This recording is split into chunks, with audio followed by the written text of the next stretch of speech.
Good morning, Philippines! Gagawa tayo ngayon ng ginataang langka. Ang ginamit ko dyan ay buto-buto ng baboy. At bago pala tayo maggisa, nilaga ko na ang buto-buto at ang langka. So, mag-start na tayo. Igisa lang natin ang bawang. Yan. Konting pa-brownin muna natin ang bawang para mas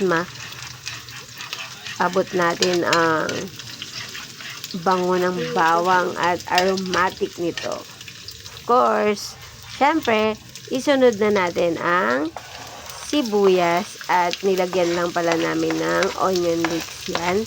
Sinama na rin namin kasi yan yung sibuyas na sariwa na meron pa siyang dahon. So, konting gisa-gisa lang yan.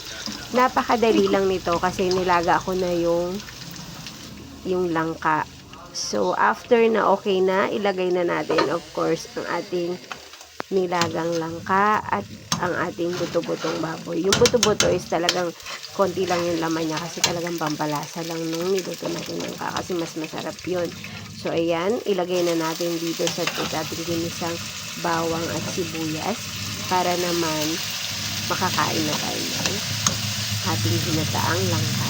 Ilalagay lang natin lahat dyan sa isang malaking kawali para pag nilagyan natin siya ng gata, mas maluto ang langka at mas malasahan natin yung creaminess ng langka.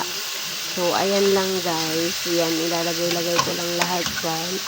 At of course, malambot na ang langka na yan.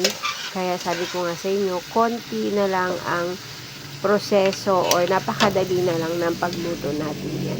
So, kayang-kaya yan ng lahat ng mga mommy o yung mga gustong magluto at nag-crave sa ginataang langka. Kayang-kaya niyong lutuin yan dahil ganun lang kadaling magluto yan. Ang pinakamahirap lang na part na pagluluto ng ginataang langka yung pagbabalat at of course kasi medyo sticky siya dahil sa kanyang dagta. Pero, pag natikman mo naman at nakain mo ang ginataang langka is yummy talaga. Lalo na pag creamy yung ginataan langka natin. So, of course, konting gisa-gisa at ilalagay ko na yung gata. Mga 2 nyug yan, yung binili kong yan. Para talagang creamy siya. Kasi ang langka kasi is mas masarap siya pag creamy yung pagkaluto natin. So, nilalagay ko na yung gata dyan. Ubusin na natin yung 2 nyug para talagang creamy. At hindi na ako makapaghintay na matikman ang ating ginataang langka.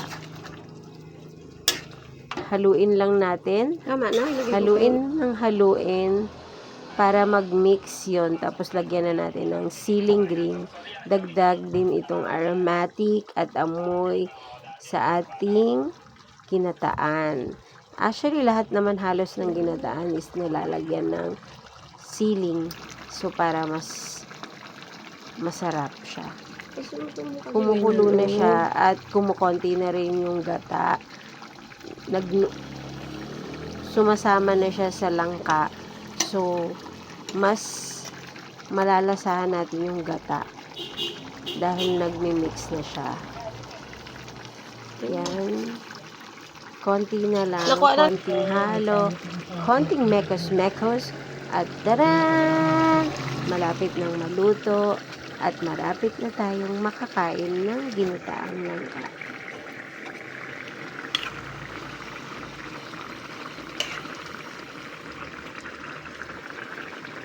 Sabi ko nga, malambot na yung langka, kaya konting kulo na lang yan. Pero of course, mas masarap kasi yung medyo nawala na yung sabaw niya para nasa mismo langka na yung gata. Na-picture na? Nagugutom na rin ba kayo? Tadaan! Of course, our finished product. Ayan na ang ating ginataang langka with buto-butong baboy. Tara na! Pero syempre, hindi matatapos ang ating ginataang langka kung walang prito pritong isda. At of course, nagmadali-madali akong magpabili sa aking Jowa Bells para magprito tayo ng isda.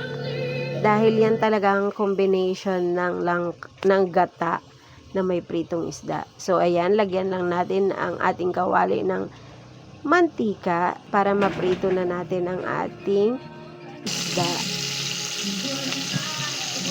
2 peraso na hinati ko sa 4 kasi kami lang naman ang kakain nila mami ko. 3 lang kami. So, pwede na sa amin yan. And yan, tapos na at kakain na tayo. Ating pritong galunggong, ginataang langka at ang ating crispy chili garlic. Of course, mawawala ba naman kung paano natin ginawa ang ating chili garlic? Yan, naggisa lang po ako ng napakaraming bawang. Talagang bawang na bawang. Hiniwa ko lang siya actually ng medyo maliliit. Hindi naman siya kapinuhan kasi yung common na nakikita natin is pinong-pino. So, ang gusto ko dito ay maging crispy yung gagawin kong chili. Yung chili. Parang magiging chili flakes na lang kasi crispy na yung bawang at magiging crispy yung chili. So, hindi na siya magiging saucy na puro mantika. So, ayan. Hintayin lang natin mag-brown ng ating bawang. And, ayan. Actually, madali ko rin siya nagawa kasi dati nang naluto yung sili. And, ginisa ko lang siya ulit para makuha ko yung crispiness ng chili. Yan lang for today's video. Thank you so much!